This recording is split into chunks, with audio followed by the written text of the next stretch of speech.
Hello friends, कैसे हैं आप लोग। ठीक है, स्वागत है आप लोगों का अपना क्लासेस सीडीजे में, जो आपका चैनल है। ठीक है, तो हम लोग आज चल रहे हैं कौन चीज पढ़ने, इवोपरेशन प्रेशर, क्या वाष्पीकरण, और उस पर कुछ दाब भी लगता है। ठीक है, उस पर क्या दाब लगता है उस सब के बारे में।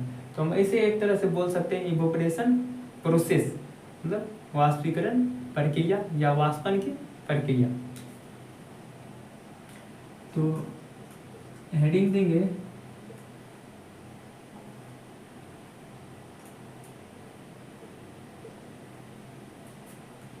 सन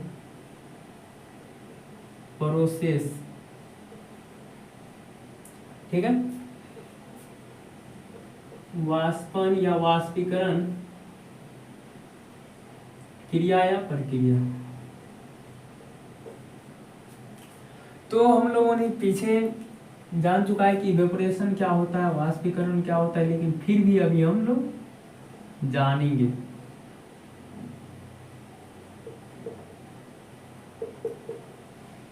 इसको वाष्पीकरण या वाष्पन बोलिए।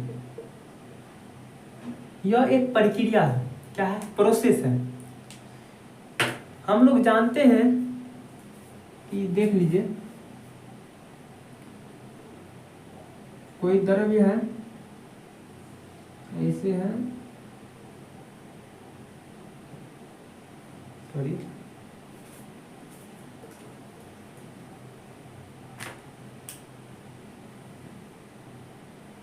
फिर एक बार आ गया,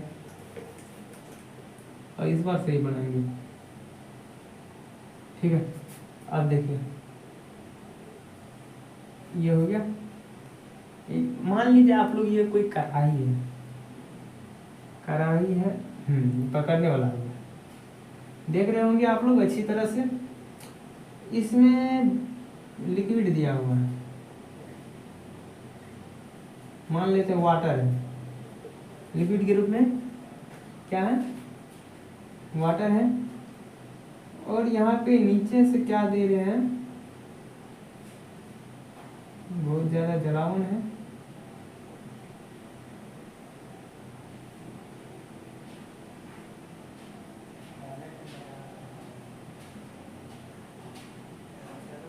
ऐसे आग निकल रहा है।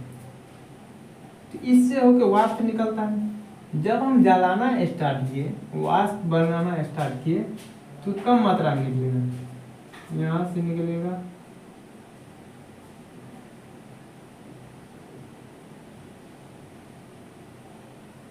क्या हो रहा है, कम मात्रा में वाष्प निकल रहा है, देख रहे। तो अर्थात हम स्टार्ट करते हैं, जब हम जलाना स्टार्ट किए वाष्पन ऐसे होगा, ऐसे शुरू में कम रहेगा, जैसे धीरे धीरे बढ़ते जाएगा, बढ़ते जाएगा। लेकिन एक समय ऐसा आएगा ना कि बॉयल होना स्टार्ट कर जाएगा। क्या होगा, बॉयल होना स्टार्ट कर जाएगा। ये ठीक नहीं लगता, इसका कोई सिंबल दे। मान लीजिए यहाँ आया, ये बॉइलिंग हो गया। ठीक है, अब यहाँ से बॉयल हुआ, यहाँ बॉइलिंग स्टार्ट हुआ। ठीक है, देखिए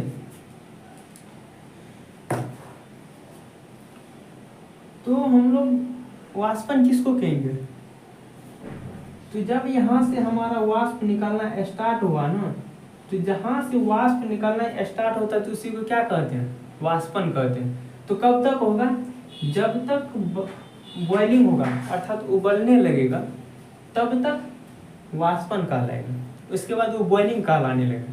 ठीक है, जब तक पानी नहीं उबलता है, कोई लिक्विड नहीं उबल रहा है, तब तक उसको क्या कहेंगे, इवेपोरेशन, वाष्पन। वही तो बॉइलिंग से पहले, जब वाष्प स्टार्ट निकलना स्टार्ट हुआ, जब वाष्प निकलना स्टार्ट हुआ और बॉइलिंग से पहले जो वाष्प निकलता है, उसी प्रोसेस को क्या कहते हैं, वाष्पन करते हैं। अर्थात हम ये भी कह सकते हैं कि बॉइलिंग से नीचे वाष्प निकलने की प्रक्रिया, ये जो निकल रहा है ये क्या है, वाष्प है। इवोपरेशन किसको कहेंगे, तो बॉइलिंग होगा ना, जहां से उबलना स्टार्ट करेगा, कोई निश्चित ताप पे ही उबलेगा ना। अभी केवल वाष्प निकल रहा है, जैसे टेम्परेचर बढ़ते जाएगा फिर ये क्या होगा, उबलना स्टार्ट हो जाएगा। तो जब ये बॉइलिंग पॉइंट पे पहुंचेगा, ये टेम्परेचर मान लीजिए यहाँ पे पानी के लिए 100 डिग्री सेल्सियस है, 100 डिग्री सेल्सियस, ये 100 से नीचे होगा 98 होगा, 95 होगा, 70 होगा, 25 होगा, 35 होगा, 25 होगा, 0 जीरो तो मिलेगा नहीं, 5 डिग्री सेल्सियस। ये जैसे बढ़ते जाएगा, जब 100 डिग्री पे जाएगा तो बॉयल होना स्टार्ट हो जाएगा। तो 100 डिग्री से नीचे पानी के लिए बोल रहे, किसी और के लिए नहीं, तो 100 डिग्री से नीचे जो वाष्प निकलेगा तो उसी को तो इवोपरेशन कहेंगे, वाष्पन कहेंगे। वाष्प अलग चीज होता है, वाष्पन अलग चीज होता है। वाष्प मतलब जो पानी गैस के रूप में बदल रहा है तो उसको वाष्प कहते हैं, द्रव से गैस बन रहा है तो उसको वाष्प कहते हैं। लेकिन वो प्रक्रिया, द्रव से गैस बनना वो प्रक्रिया है, उसी को वाष्पन कर। तो हम क्या बोल सकते हैं, बॉइलिंग से पहले, बॉइलिंग पॉइंट से पहले जो वाष्प निकलता है उसी को कहते हैं वाष्पन। तो बॉइलिंग से पहले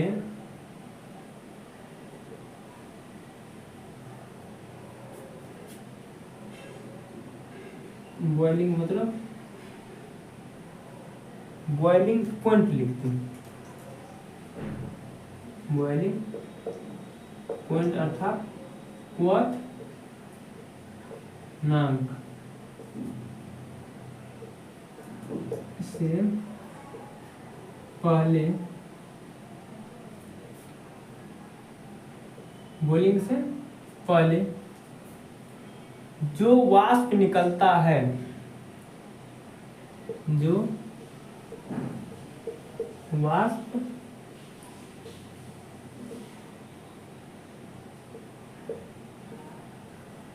है उसी की क्रिया को या उसी को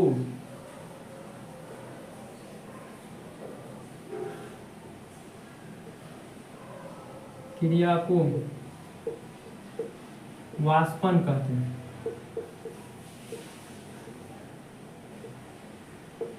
कहते हैं ये भी कह सकते हैं वाटर से वाष्प निकलना है या फिर लिक्विड से गैस में बनना है, वाष्प निकाला। अब देखिए, तो इसको मिटा दे। देखिए मान लेते ये लिक्विड है, ऐसे है, ये बेचारा अपने जगह तो नाच तो रहेगा ही, नाचते तो रहेगा ही, नाच रहा है। ये नाचते नाचते जाएगा, कभी इससे टक्कर ले लेगा, कभी ये इससे जाएगा टक्कर ले लेगा, कभी इससे टक्कर ले लेगा, कभी इससे ऐसे ही टक्कर लेते रहेगा। जिस कारण टक्कर लेने के कारण इसमें ज्यादा ऊर्जा उत्पन्न होगा। क्या होगा? ज्यादा ऊर्जा उत्पन्न होगा। और इसमें ऊर्जा ज्यादा उत्पन्न हो गया तो पहले से पता है कि इसमें आकर्षण बल बहुत कम होता है, जिस कारण ये मजबूती से बंधा नहीं रहता, ऊर्जा ज्यादा हो जाता है। ये बोलता हमको हटो यहाँ से, यहाँ हटो, ये अपने आप क्या हो जाता है, ऊपर भाग जाता है। नहीं समझिए, देखिए हम लोग जानते हैं कि कण के बीच में, द्रव के कण के बीच में कम बल होता है लगा हुआ, और ये कण यदि एक जगह रहता तब इसमें क्या होता है ना कि जो कण के बीच में जो होता है एनर्जी जो उत्पन्न होता है बहुत कम होता है, क्योंकि केवल ये नाचते नाचते कितना कर सकते। लेकिन ये क्या करता है, नाचते नाचते जाता है, इससे टक्कर ले लेता है, सब आपस में टकराते रहता है, जिस कारण इसमें क्या होता है, ज्यादा एनर्जी उत्पन्न होता है। एनर्जी का मतलब क्या है, ऐसे हाथ रगड़िए, देखिए हाथ गर्म हो जाएगा, गर्म हुआ तो उसी को कहते हैं एनर्जी, ठीक है, हीट एंड एनर्जी। तो हम लोग क्या, ये कण पहले नाचते रहता, नाचते नाचते जाता, ये टकरा जाता है, टकराता है तो क्या होता है, इससे और एनर्जी उत्पन्न होता है, एनर्जी उत्पन्न होता है, और हम नीचे से इसको क्या करें, हीट कर दें। तो ये क्या होगा, अपने जगह तो छोड़ेगा ना, इसको जितना चाहिए टेम्परेचर उतना ही लेगा ना, कैपेसिटी से ज्यादा हो जाता है, जिस कारण ये कण ऊपर की ओर उड़ते रहता है, वाष्प बनते रहता।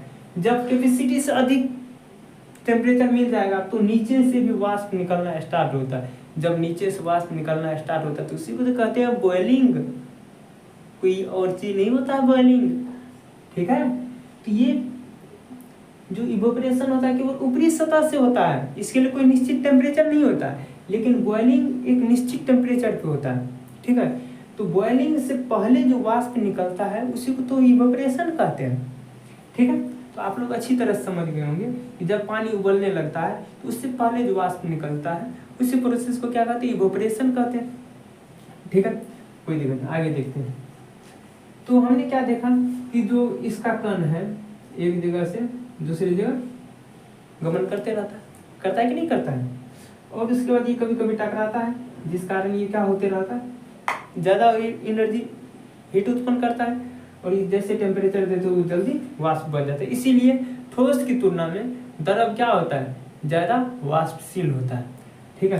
तो ठोस क्या होता है ना, ठोस में कण ज़्यादा मजबूती से बंधा रहता है, कितना नाचता है तो बोलता हम छोड़ने वाले नहीं, लेकिन इसमें तो कण बहुत कम मजबूती से रहता है बंधा हुआ। तो लेकिन ऐसा भी नहीं है, इतना कम भी मजबूती से नहीं होता है कि ये हट के भाग जाए कहीं और, ठीक है। ये इतना कम मजबूती से रहता है, केवल आप ये आपस में एक जगह दूसरे जगह जा सकता है, लेकिन अपने स्थान बदल सकता है, लेकिन ऐसा नहीं कि कोई कहीं भाग जाए कोई कहीं, ये संतुलन बनाए रहता है। लेकिन टेम्परेचर जब दे देती है अपने आप उड़ते रहता है, समझे कि नहीं, कोई दिक्कत नहीं। तो आप लोग इसको बढ़िया समझ गए होंगे, आशा करते हैं। तो चलिए, तो हमने क्या देखा कि जो इवोपरेशन में द्रव की सतह से पानी की ऊपरी सतह से केवल निकलेगा वाष्प, बॉइलिंग में पानी की पूरी सतह से यानी लिक्विड की पूरी सतह से वाष्प निकलना स्टार्ट हो जाता है। तो बॉइलिंग से पहले जो वाष्प निकलेगा उसी को इवोपरेशन कहेंगे, दोनों से निकलता है वाष्प पे, लेकिन बॉइलिंग में क्या होता है ना कि जो पूरी सतह से निकलता है, लेकिन इवोपरेशन में पूरी सतह से नहीं निकलता है, केवल ऊपरी सतह से इवोपरेशन में निकलता है, ठीक है। तो बॉइलिंग जब स्टार्ट होता है उस समय क्या होता है, इवोपरेशन हाई होता है। तो बॉइलिंग जितना कम रहेगा तो इवोपरेशन उतना ज्यादा। एग्जाम्पल फिर वही ग्राफ वाला देते हैं।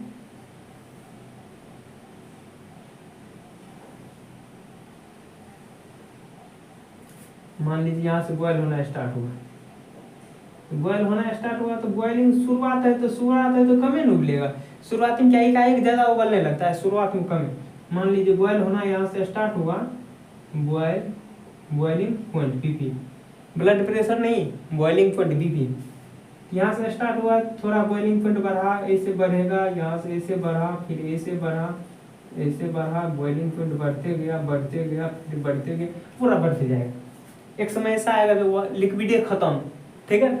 तो देखिए क्या देखिए, जब बॉइलिंग पॉइंट स्टार्ट हुआ उस समय इवोपरेशन क्या था, पूरा है था, मतलब जिस समय बॉइलिंग पॉइंट स्टार्ट होता है उस समय क्या होता है, इवोपरेशन ज़्यादा होता है। अर्थात हम कह सकते हैं जितना बॉइलिंग पॉइंट कम होगा तो इवोपरेशन उतना ज़्यादा होगा।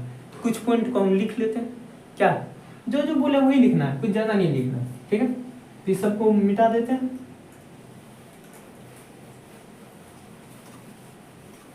देखिए क्या लिखना है, हम लिखते हैं कि इवैपोरेशन में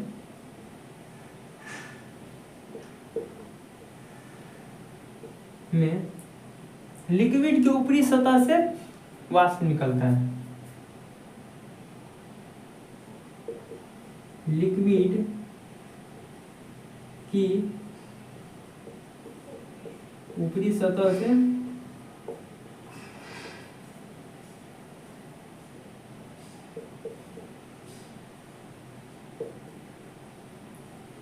निकलता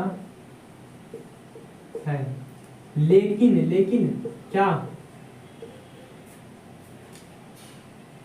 बॉइलिंग में पूरी सतह से वाष्प निकलता है, बॉइलिंग में लिक्विड की पूरी सतह से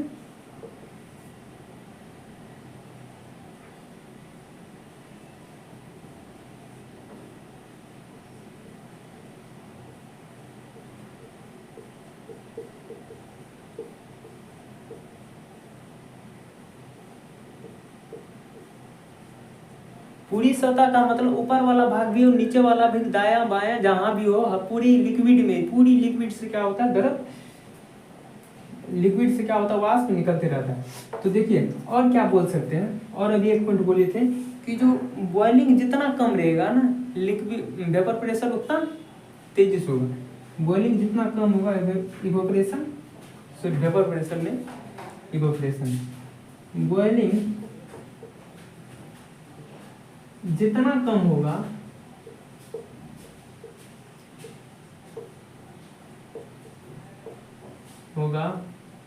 इवोपरेशन उतना अधिक होगा।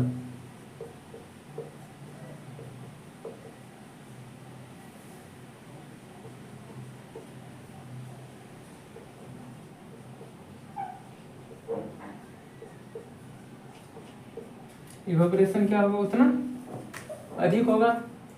हम लोग अभी जो अभी बोले हैं वही चीज को लिखे हैं, ठीक है।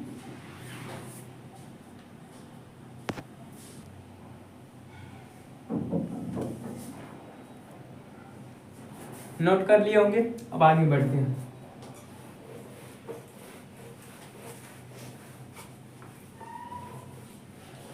अब कुछ फैक्टर ऐसे होते हैं ना कि जो इवोपरेशन को क्या करते हैं ना, प्रभावित करते हैं, ठीक है। देखते हैं वो फैक्टर सब कौन कौन है।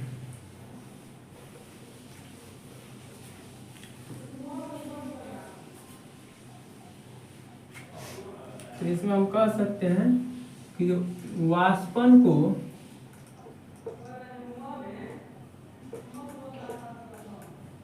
प्रभावित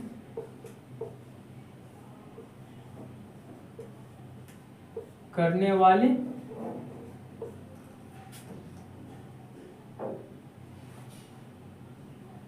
कारण, इसको इंग्लिश में लिख सकते हैं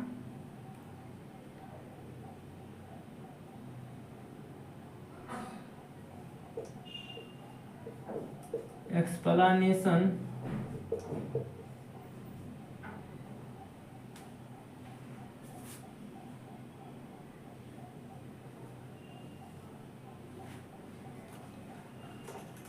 सॉरी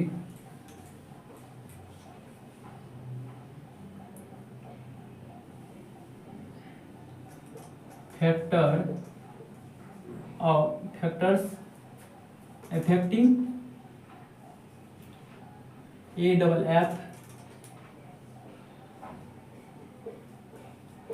affecting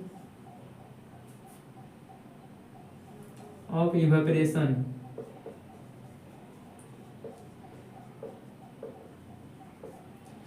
देखिए तो कुछ फैक्टर ऐसे होते हैं ना कि जो इसको प्रभावित करते हैं।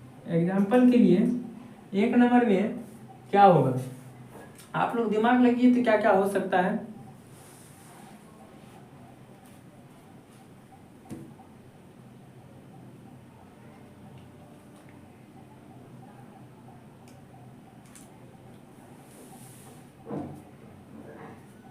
एक नंबर देखिए, द्रव की प्रकृति, द्रव की प्रकृति, नेचर ऑफ लिक्विड,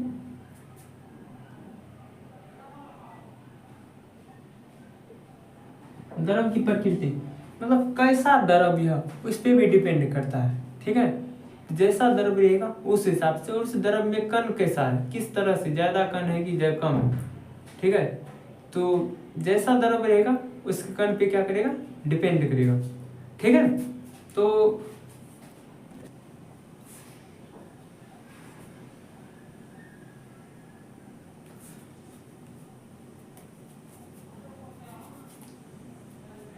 देखिए तो क्या होगा ना कि जो अभी हम देखे थे ग्राफ्स के माध्यम से, बॉइलिंग जिसका जितना ज्यादा था उसका वाष्पन उतना क्या था, है था क्या। बॉइलिंग जितना कम रहता वाष्पन उतना ज्यादा होता है। हम कह सकते हैं जितना बॉइलिंग, जिस लिक्विड का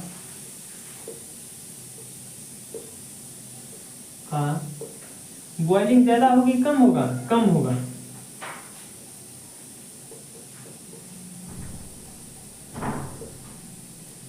कम होता है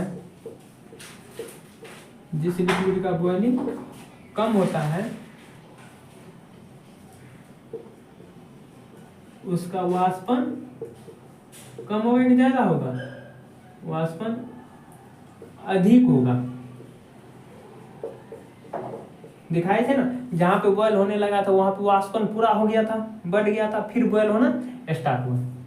ठीक है, तो अगला क्या होगा? द्रव की प्रकृति क्या होगा? हम ये बोलेंगे बॉइलिंग जिसका ज्यादा हो, बहुत कम होगा उसका वाष्पन ज्यादा हो जाएगा। ठीक है, दूसरा देखिए, द्रव का क्षेत्रफल, जिस बर्तन में जैसा बर्तन में रहेगा तो वो उतना वाष्प निकालेगा। मान लीजिए कि जो ऐसे या कोई बर्तन है और कोई बर्तन ऐसा है,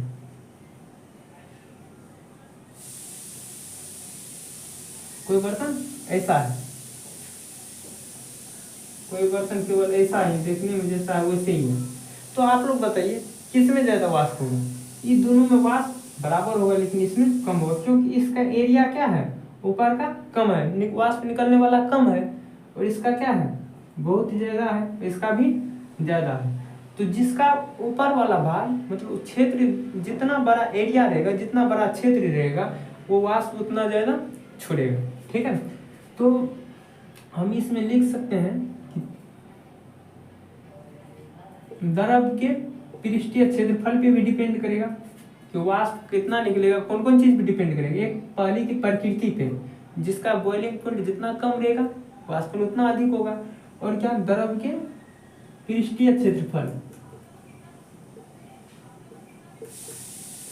क्षेत्रफल क्या होगा? पृष्ठीय क्षेत्रफल जितना ज्यादा होगा, फैला हुआ रहेगा, उससे वाष्पन उतनी तेजी से होगी, उतनी ज्यादा होगा। पृष्ठीय क्षेत्रफल जितना ज्यादा होगा वाष्पन उतनी तेजी से होगा।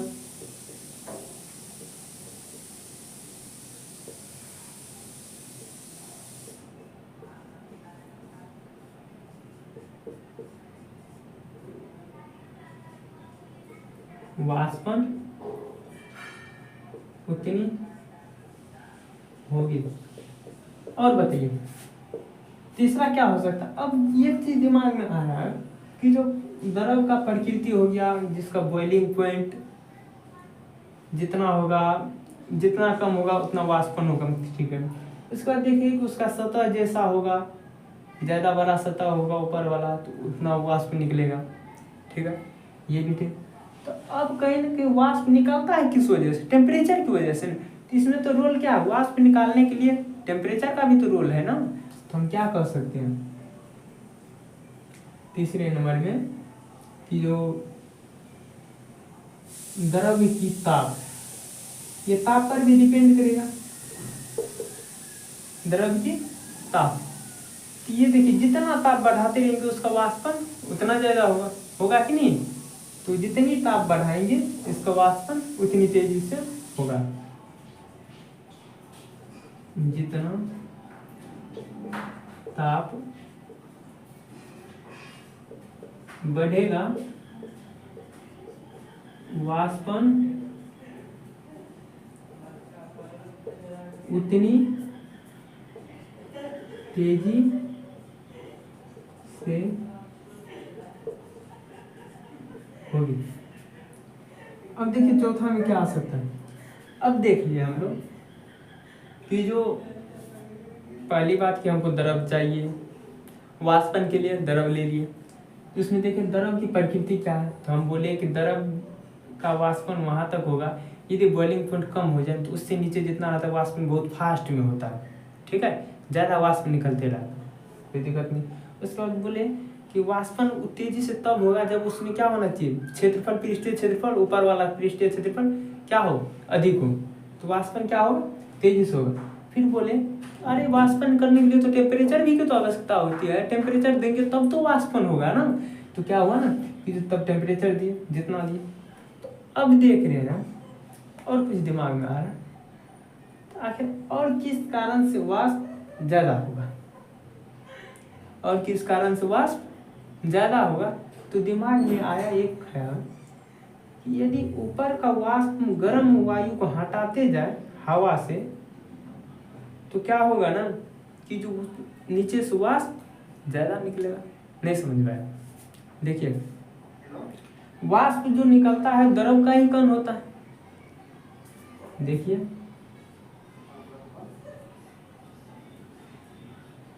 ये है वाष्प है, इसमें कण है, तो ये कण ही तो ऊपर निकलता है ना। तो ये कण तो अभी वायु में यहाँ से आ गया तो अपना बंधन तोड़ लिया है, आकर्षण बल टूट गया, यहाँ आया तो यहाँ पे तो ये मौजूद रहता है। इसीलिए तो देखिएगा जहाँ वाष्प होते रहते वहाँ हाथ देते तो गर्म रहता है। तो जैसे ठंडा हवा देंगे तो ये कण को क्या होगा, सबको हटा देगा, बोलेगा भाग जाए यहाँ से भाग जल्दी, क्योंकि ये एरिया किसका है, वायु का। वायु उसको जबरदस्ती भगा देगा। तो फिर ये सोचेगा अरे चलो यहाँ खाली हो गया, फिर यहाँ से भाग के यहाँ आएगा। तो हम ये देखें कि वायु क्या होता है ना, जैसे ही वायु का वेग बढ़ती है तो वाष्पन की क्रिया में तेजी होती है, तेजी से होता है, बढ़ता है। अर्थात वायु की वेग का बात, वायु की वेग वाष्पन की क्रिया यदि वायु मतलब हवा मतलब वेग बढ़ती है, वायु की वेग बढ़ती है तो वाष्पन की क्रिया अधिक होती है। कैसे होती है अभी दिखाए थे फिगर से। तो वायु की वेग बढ़ने से, वायु की वेग बढ़ने से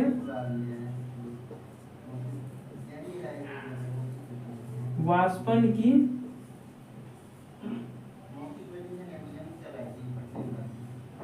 क्रिया अधिक होती है।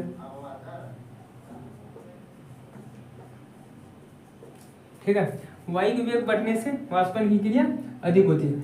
जल्दी से आप लोग स्क्रीनशॉट लीजिए या फिर रिकॉर्ड के मतलब रोक के वीडियो को देखिए।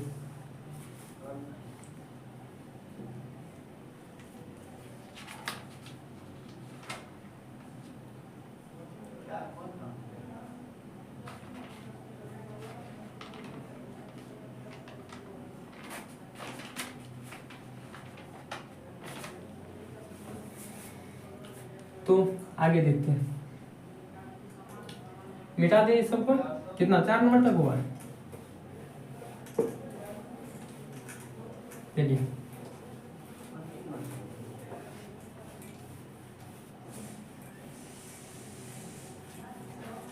इस सब से थोड़ा हट के, ये तो हम लोग अपना से प्रोसेस से देख रहे थे कि कैसे वाष्पन की क्रिया बढ़ेगा, लेकिन कुछ ऐसी होती है जो नेचर में भी होता है, अपने आप वाष्पन होता है।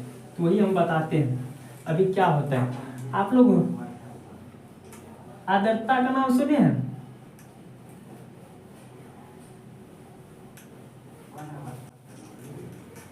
आर्द्रता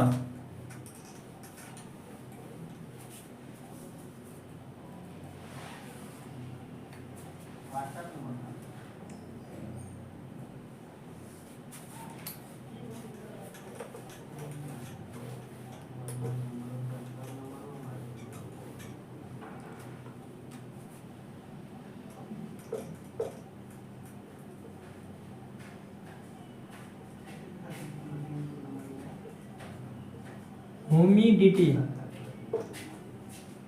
ह्यूमिडिटी आर्द्रता क्या होता है, पहले हम इसको समझते हैं। देखिए हम लोग के वातावरण जो है, वातावरण हम लोग जानते हैं इसमें भी क्या होता है, पानी की मात्रा होती है। ये हवा जो चलती है तो इसमें भी क्या होता है, कार्बन डाइऑक्साइड होता है, हाइड्रोजन, नाइट्रोजन, बहुत सारे ऑक्सीजन, ये सब गैस होता है। ठीक है, तो हम लोग क्या देखते हैं आर्द्रता क्या होता है। तो वैसे ही जैसे वो गैस सब मौजूद रहता है वैसे भी क्या होता है हम लोग के वातावरण में पानी मौजूद होता है। नहीं समझ में आया? देखिए जैसे हम लोग के यहाँ हवा चलती है तो उसमें क्या क्या रहता है, ऑक्सीजन रहता है, कार्बन डाइऑक्साइड रहता है, नाइट्रोजन रहता है, बहुत सारी गैस भी रहता है और गैस। वैसे ही क्या होता है पानी भी रहता है। तो पानी तो आप बताइए कि सर कहाँ कितना मात्रा रहता है। पानी की मात्रा कोई फिक्स नहीं है, जैसा जगह रहता है वैसा पानी वातावरण में मौजूद रहता है। ठीक है, तो हम लोग को मान लीजिए जितना टेम्परेचर मतलब पानी की आवश्यकता है वातावरण में उतना यदि रहे तो पेड़ पौधा हर चीज संतुलित रहेगा। यदि उस पानी की मात्रा वातावरण में कम जाए या बढ़ जाए, वही तो प्रॉब्लम आ जाती है, समस्या आती है। जब पानी की मात्रा बढ़ जाए, क्या हो जाए, उसी को शुष्क कहते हैं। शुष्क मतलब क्या, बरसात का मौसम, बरसात के मौसम में या ठंड के मौसम में हम लोगों के वायु में क्या होता है, वातावरण में पानी की मात्रा बढ़ी रहती है, ठीक है, उसी को शुष्क कहते हैं। सॉरी, शुष्क नहीं कहते हैं उसको, पता नहीं हिंदी में क्या कहते नहीं कहते, लेकिन इंग्लिश में ह्यूमिडिटी कहते हैं, ह्यूमिड कहते हैं, ठीक है। तो जैसे ही होता है, हाँ शायद शुष्क ही कहते हैं, ठीक, ह्यूमिड मानते हैं। तो जैसे वायु में जितना पानी चाहिए होता है उससे ज़्यादा मात्रा पानी यदि हो जाए वातावरण में तो ह्यूमिड कहते हैं। तो वातावरण में, और ये कब देखने को मिलता है, बरसात के मौसम में और ठंड के मौसम में। तो हम लोगों की वायु में क्या होता है, पानी की मात्रा अधिक होता है, तो उस मौसम को ह्यूमिड कहेंगे, ठीक है। और यदि जितना वायु में पानी की मात्रा चाहिए उससे कम हो जाता है तो उसको क्या कहते हैं, ड्राई कहते हैं, सूखना।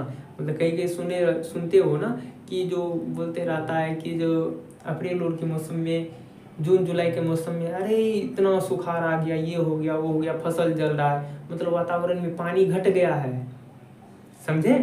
जब पानी वातावरण में घट जाए तो उसको ड्राई कहते हैं, और जब पानी वातावरण में बढ़ जाए तो ह्यूमिड कहते हैं। और यही दोनों घटना को ही क्या कहते हैं, ह्यूमिडिटी कहते हैं, आर्द्रता कहते हैं, समझे क्या कहते हैं।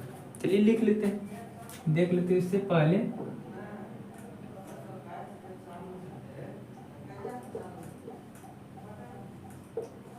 ह्यूमिड क्या होता है इसका हिंदी,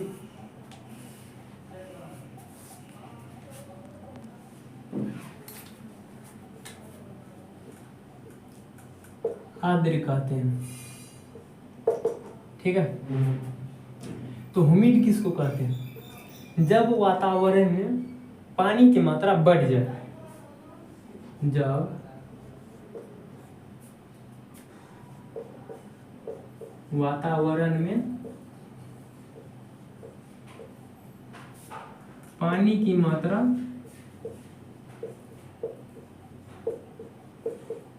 बढ़ जाए,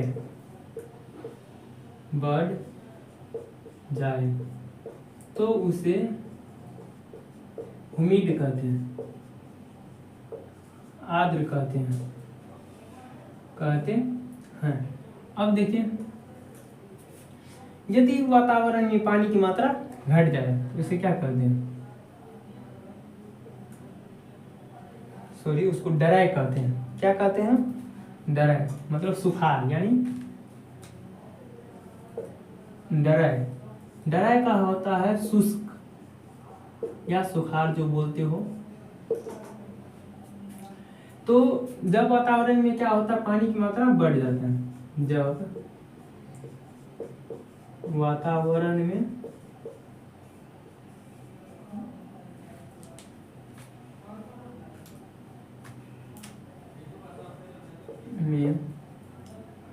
पानी की मात्रा क्या हो जाएगा, मात्रा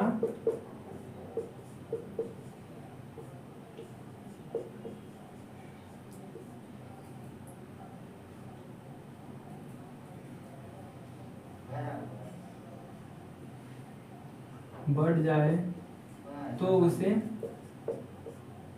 ड्राई कहेंगे, कहते हैं, ठीक है। और यही दोनों प्रोसेस को आर्द्रता कहते हैं, ठीक है। लिख देते हैं इसी प्रोसेस को, इसी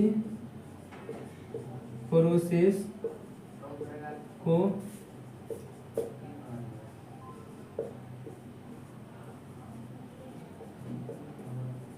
कहते हैं, ठीक है। अब देखिए, तो कैसे समझेंगे, किसमें वाष्पन अधिक हो रहा है, वाष्पन ह्यूमिड में अधिक हो रहा है कि ड्राई में अधिक हो रहा है।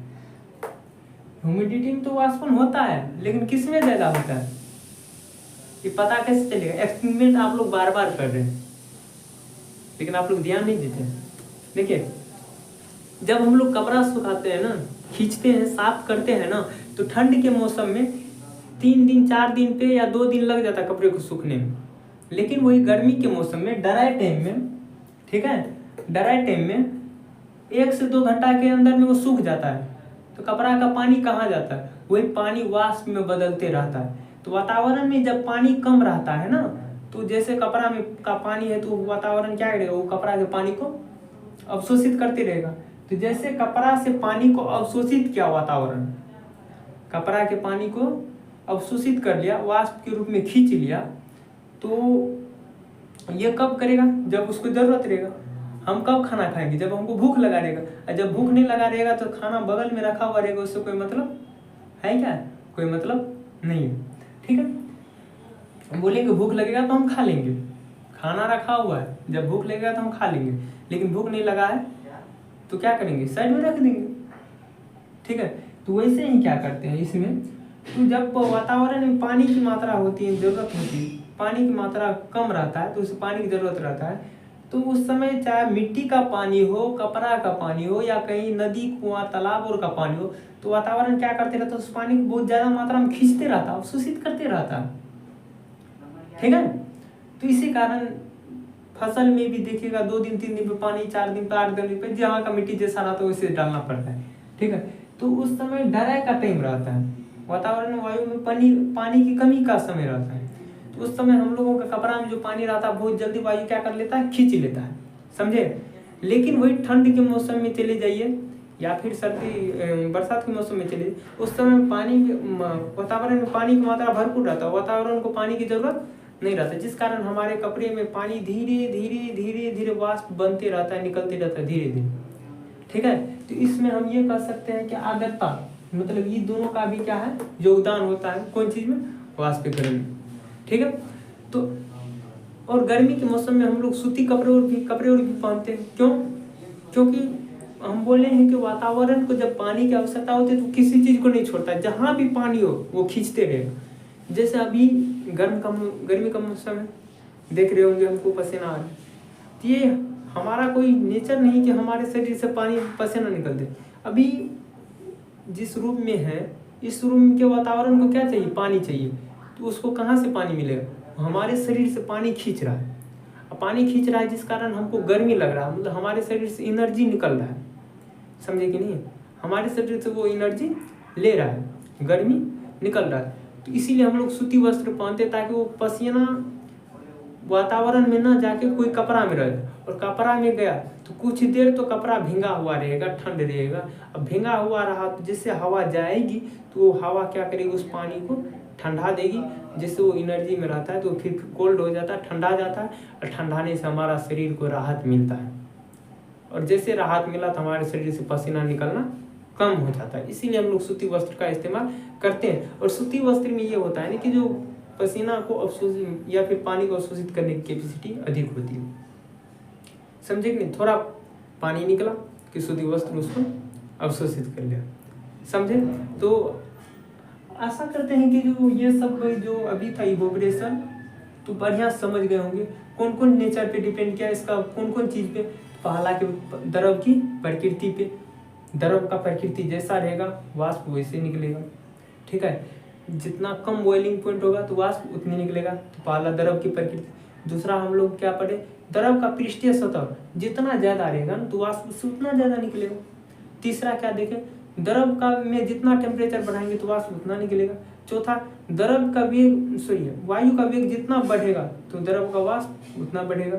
चौथा आर्द्रता, हम क्या देखेंगे? ह्यूमिडिटी, वायु को यदि पानी की ज्यादा जरूरत है तो क्या करेगा? वाष्प को पानी को खींचेगा, वाष्प के रूप में खींचेगा कि नहीं? खींच रहा है, तो इसका मतलब क्या? वाष्प में योगदान इसका भी है, आर्द्रता का भी। तो हम लोग इतने देखें। तो आप लोग को हम एक बार इवेपोरेशन और बॉइलिंग दोनों में अंतर दिखाते हैं। इवेपोरेशन और बॉइलिंग दोनों का मतलब क्या होता है? वाष्प ही निकलना। दोनों का मतलब क्या होता है? वाष्प निकलना होता है। तो कहाँ कहाँ निकलता है देखते हैं। इवेपोरेशन मतलब वाष्पन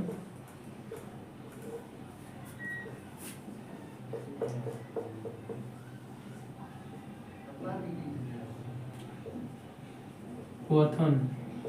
ठीक है, तो देखिए इसके हम बताए थे इवेपोरेशन जब वाष्पन होता है ना, तो इसमें केवल ऊपरी सतह से क्या होता है, कण उड़ते रहता है या वाष्प निकलता है। हम लिखेंगे इसमें ऐसे लिखते हैं, द्रव के ऊपरी सतह से, द्रव के ऊपरी सतह से वाष्प निकलता है।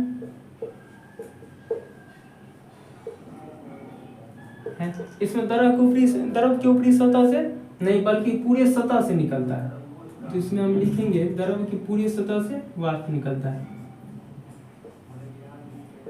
द्रव के पूरी सतह से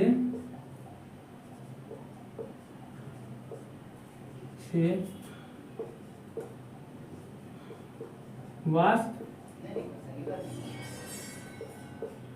निकलता है। अगला क्या हो सकता है देखिए, और बताइए अगला, अर्थात ये जैसे इसके लिए कोई निश्चित टेम्परेचर नहीं होगा, इसके लिए क्या होगा, निश्चित टेम्परेचर होगा। तो हम कह सकते हैं वाष्पन के लिए निश्चित तापमान की जरूरत नहीं होती है। इसके लिए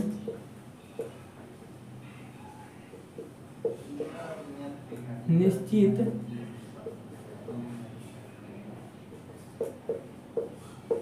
तापमान की जरूरत नहीं होती है,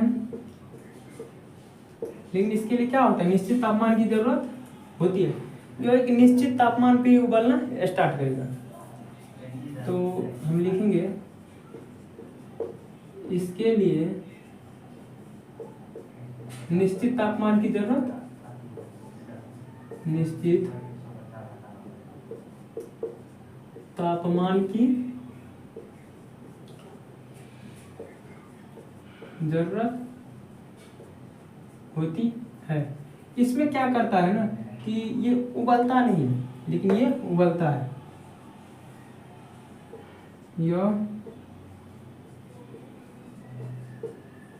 उबलता नहीं है, और यह क्या होता है,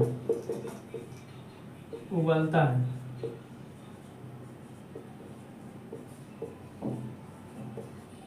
ठीक है, तो हम लोग लगभग आज द्रव के बारे में पूरी तरह से पढ़ लिए हैं। ठीक है, तो मिलते हैं अगले वीडियो में। थैंक यू, धन्यवाद।